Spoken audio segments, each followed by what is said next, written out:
Hey, good afternoon and welcome back to the adventure.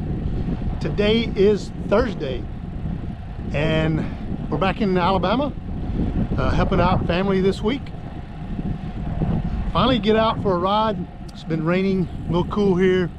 Temperature today is 70 degrees, not a cloud in the sky. Perfect day to get out and ride. Nothing real crazy. But I am trying out a new phone app for my rides, and the name of the app is Cadence. So if you're not familiar with Cadence, it's a bike computer application that you can run on your phone. Distance 1.00 miles. It's really cool. It's got a lot of options to it. Seconds per mile. I've got my rear camera with me, my Garmin rear camera, and it actually integrates with this app really well. So we'll get to a stopping place here in a little bit on the ride, and I'll give you some demos of what this app, if you haven't heard of it, can do for you.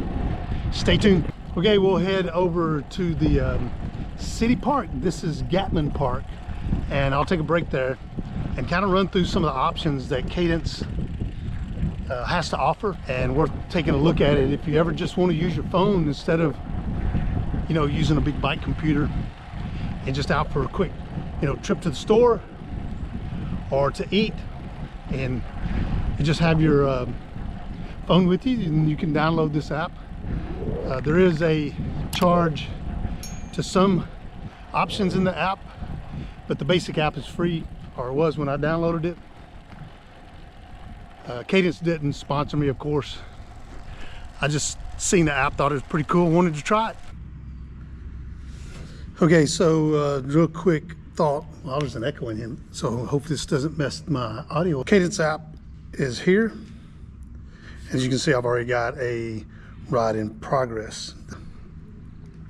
The green band on the left hand side is how I've got the app set up for me. That picks up my camera on the back, and then of course it's got the distance, time of day, speed, average speed, and temperature. We're going to resume this so the colors will. Activity started.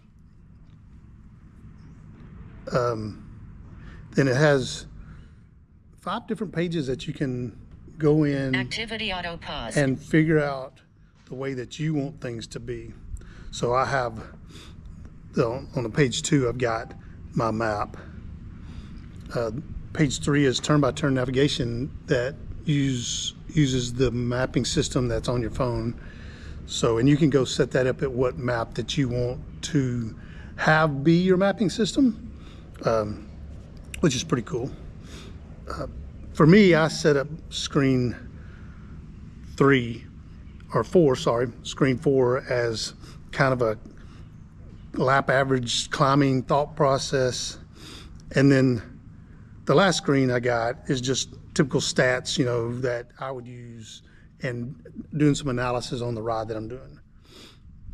And then as you can see, it doesn't go back to screen 1, but there's a screen there that does take you back to screen 1, which is pretty cool. So if you go in settings, you can back up your settings on the cloud.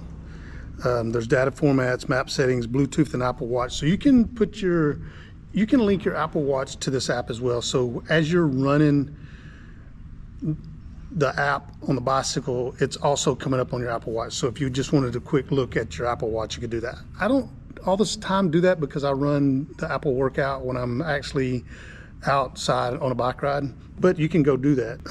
It's got a low battery alert, a disconnect alert.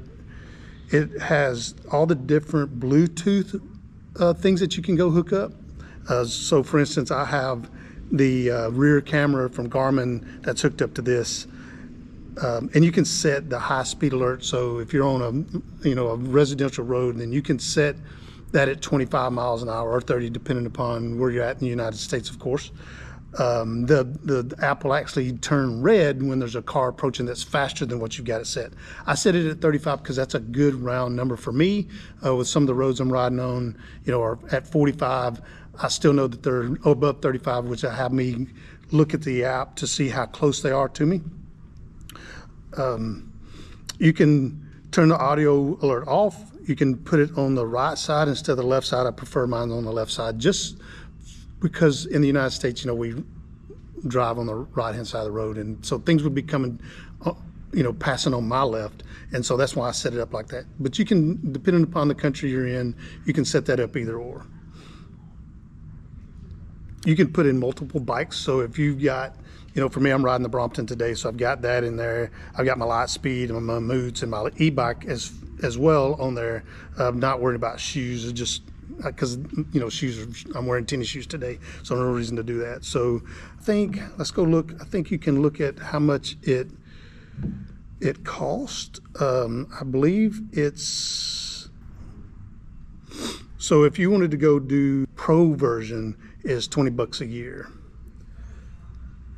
I'm running the elite version. It just gives you more options. It's $40 a year, and you get turn by turn training plans, custom routes. You can go set routes up, training metrics, live tracking, Strava live segments as well comes up on here if you hit that. Advanced radar metrics, which is what I was pointing out earlier. Route gradient chart, so if you're going up a hill right and you need to look, you want to see what gradient the hill is, then it'll come up here as well. You can download offline maps, and that's good if you're in an area that you're not getting a real good cell signal, but you still want to follow that map. That allows you to do that, and it links in with this map box maps and open cycle maps. So with this updated version, I get everything in the Pro, everything in the Basic.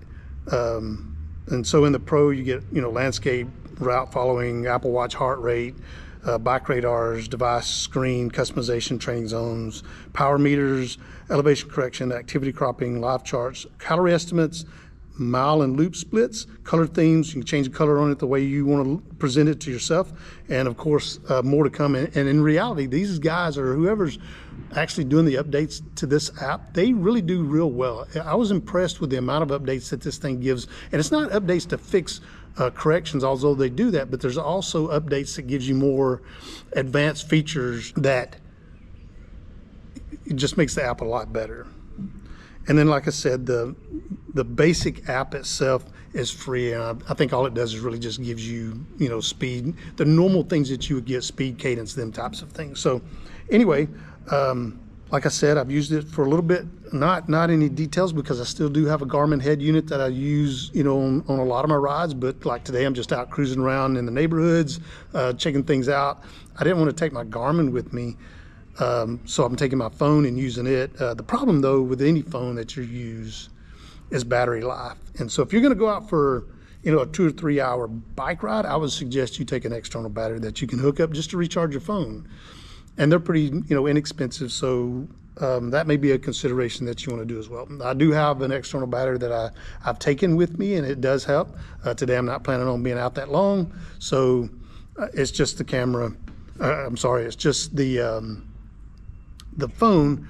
When I started, I was at 100%. I'm at 88% now, and I've been riding probably for about 30 minutes. So battery life is still pretty good, and this is an iPhone 15 Pro. So anyway, let's get back to the ride, see what's going on in the big city of Muscle Shoals.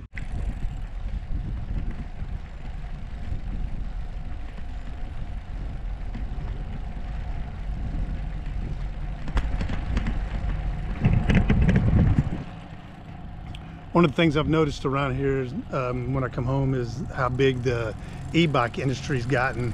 Not that they're all over the place, but before e-bikes really got popular, when I'd come back this way to visit, there wouldn't be hardly any bikes on the road. There's still not in the city. You have to go out. People seem like they get outside the city because that's where all the country roads are, and they get more miles in. But what I've noticed here recently is there's been more e-bikes on the road, which is good. That means people are actually out enjoying the sunshine and getting a little bit of exercise, as long as they pedal, not just use it as a moped type thought process.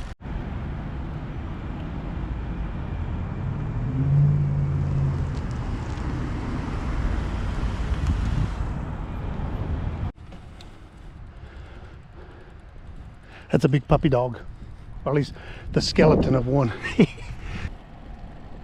Okay, as you can see, hopefully you can see that, it's a full moon tonight. I got a little sidetracked, stopped by and seen a old high school friend, hadn't seen in a little while, and so him and I have been chit-chatting for about 30 minutes or so. It's always good to see, you know, people that you were raised with, you know, after you've left and come back and just get an opportunity to catch up.